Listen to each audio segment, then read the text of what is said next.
Sa kabilang dako, tanggi naman ang kampo ng dating tagapagsalita ng Philippine National Police, National Capital Police Office o NCRPO. At yun ay kasama pa ang dalawa pang pulis na may kinalaman daw sila sa pagpaslang sa negosyanteng si Lea Nang, pati ng pagsilid sa biktima sa isang septic tank. Giit ng kampo ng dating NCRPO spokesman na ika nga'y frame up lang daw sila.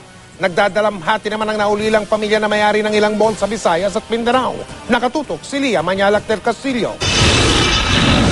Pilit ni kinublini na PO1 Gifford Signap at PO1 Otelio Santos Jr. ang kanilang mukha sa ikalawang preliminary hearing ng kanilang kaso. Sina Signap at Santos ang dalawa pang pulis na idinawit ni Rehenel Santiago na dati ring pulis. Si Santiago ang isa pang suspect na umaming may alam sa naturang krimen at nagturo sa bangkay ng biktimang si Lea Nang.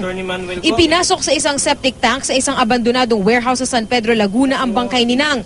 Hindi dumating ang isa pang suspect na si dating PNP NCR spokesman Superintendent Romel Miranda, pero itinanggi ng abogado ang paratang at na-frame up lang daw ang police officer.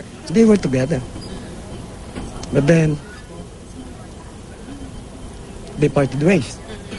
This is a frame up. So far as we see it.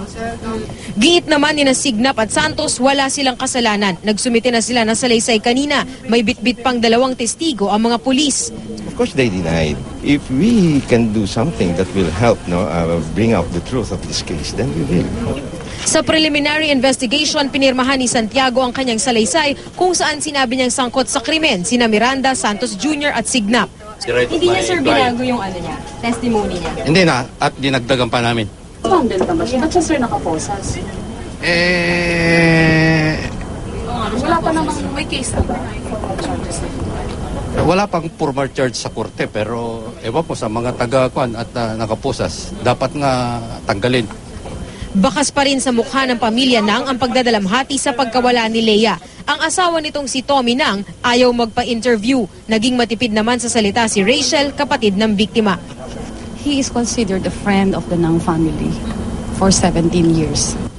Lia Manyalak del Castillo, Nakatutok, 24 Oras.